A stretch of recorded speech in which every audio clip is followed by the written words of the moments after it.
Marauding EU supertrawlers are continuing to plunder UK waters despite Boris Johnson's pledge to ban vessels which he earlier this year claimed were hoovering up fish, environmental campaigners have pointed out.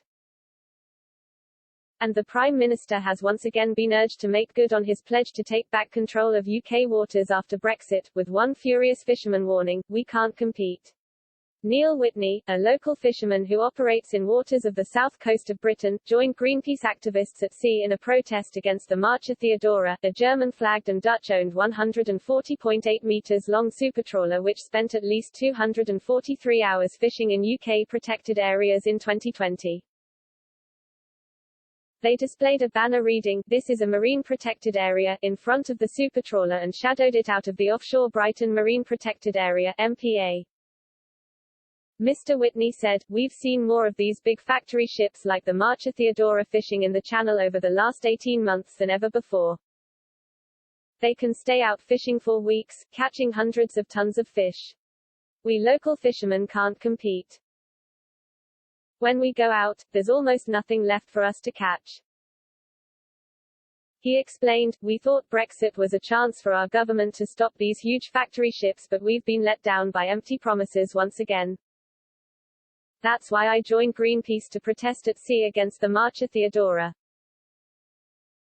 We need our government to see that it's not only environmentalists who want to protect our oceans and our marine protected areas, but it's also us fishermen as well.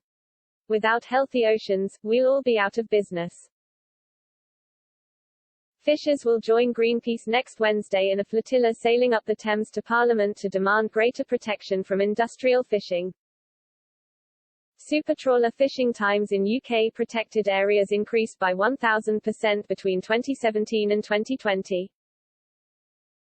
In the first 6 months of 2020, supertrawlers spent 5,590 hours fishing in UK MPAs.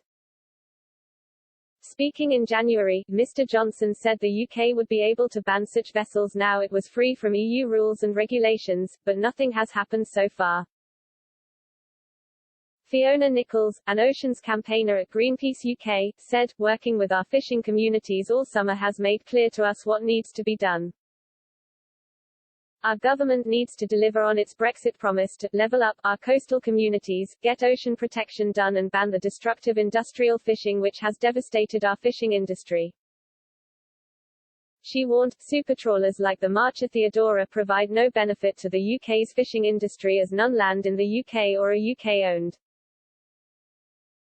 Why does our government continue to let them fish in UK protected areas when everyone, from the general public to fishermen and us environmentalists, wants to see them banned? The writing is on the wall, but our government continues to turn a blind eye.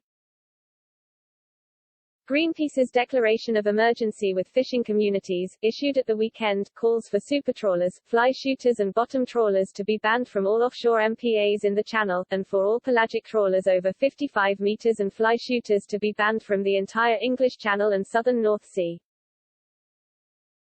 Supertrawlers should also be banned from all of the UK's marine protected areas, it argues. The UK government could ban supertrawlers and other industrial fishing vessels from UK MPAs via vessel licensing restrictions, provided for by the Fisheries Act 2020.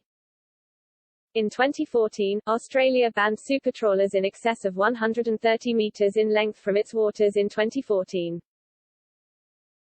Polling undertaken by YouGov on behalf of Greenpeace indicated more than 80% of the UK public believe supertrawlers should be banned from fishing in the UK's marine protected areas.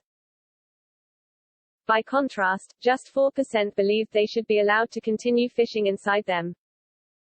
The survey suggested support for a supertrawler ban cuts across political divides, with equal support for a ban amongst Leavers and Remainers, and among Labour and Conservative voters.